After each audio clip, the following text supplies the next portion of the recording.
Hello, my name is Jeremiah Hine, and this is my final for Management 286, Business Communication.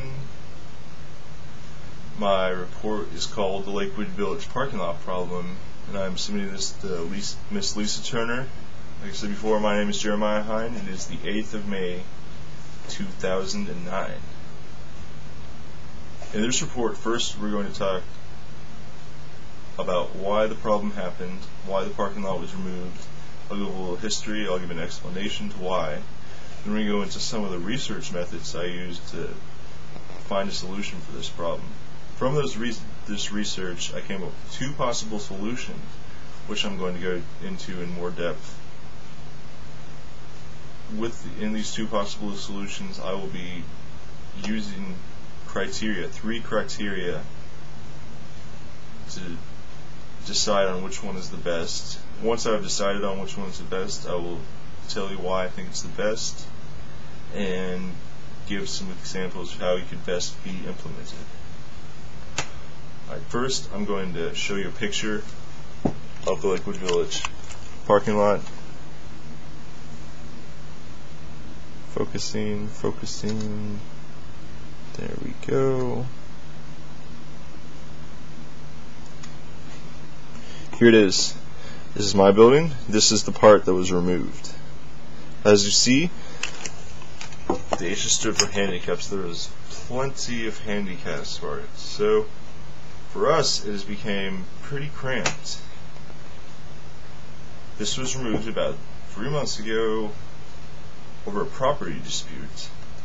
And it became nearly impossible to park. Because during the year there's fluctuations. Sometimes it's pretty easy to find parking. Then through the year it fills up and it's harder to find parking. Now it's hard to find parking all the time, and during that time of year it is probably going to be impossible to find it.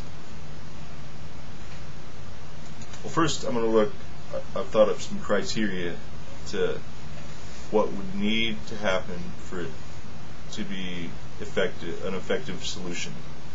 The first is parking is always available to tenants. That's, the most obvious one and the biggest one.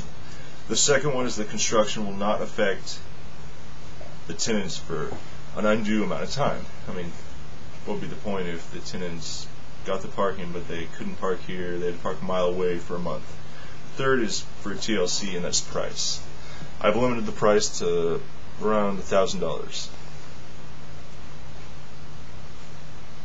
First, I'm going to talk about my first research was through an interview with the site manager, Brandon Byron. I pay rent to him every month, so I kind of get to know him, so he sort of knows the inner workings of TLC. He told me it was a property dispute to why it was removed. He thought it would be hard to bring back the old parking. I also have researched cost of asphalt, labor for various things on various internet search sites. I came up with two possible solutions during my while I was researching. The first one is replacing the original parking lot. Just completely replace it, either adding more or adding the same amount, giving the tenants back full use of the parking lot.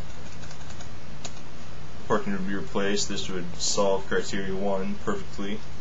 Criteria 2, this would take about a week and a half. That's a little bit that's a long time, and sometimes construction goes a little longer, but I think it's doable.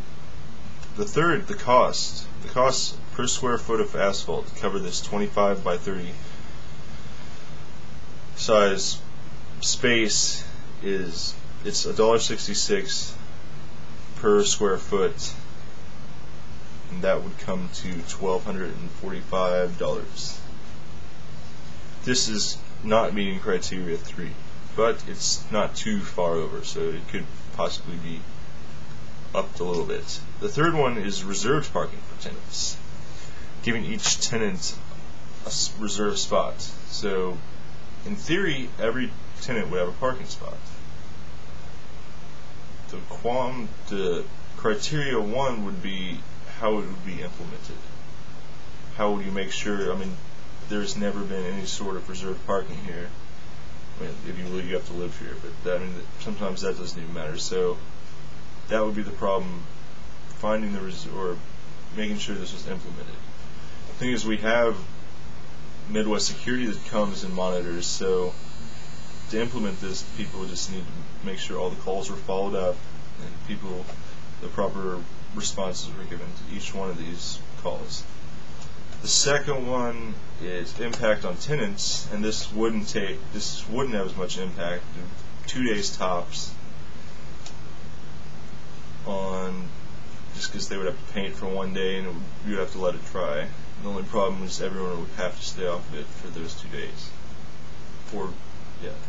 The cost is you'd have to pay for the paint stripper for painting the lot. You would also have to pay for the paint, and that would come to a total of $316. Also, the painting labor, I've quoted at $15 an hour. If it was an 8-hour day, 2 painters, 8-hour day, that's $38 an hour, coming to $240 plus.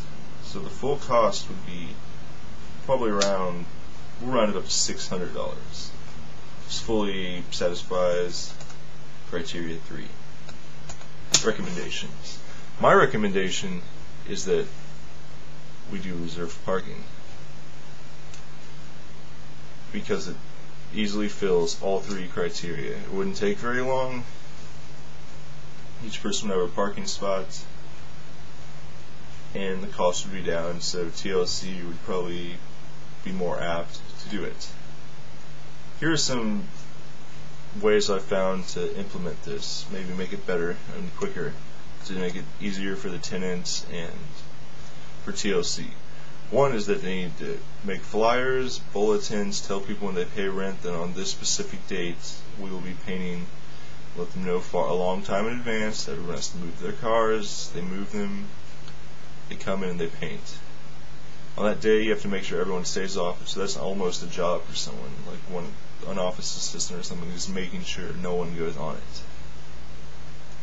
So after you've done that, after you've painted it and it's dry, the problem is implication. And the key to this is, at first, I think since this parking lot has never had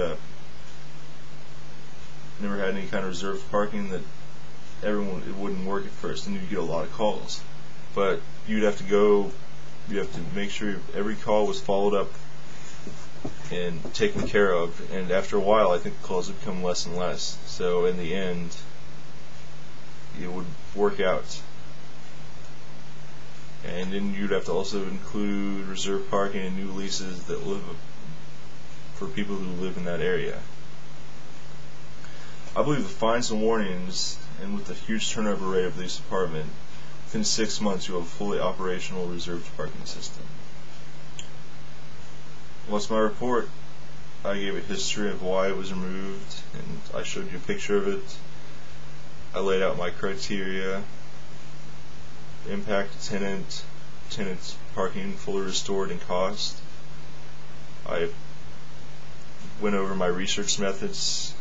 I looked into 2 possible solutions: parking lot restored and reserved parking. I decided that reserved parking was the best way to go.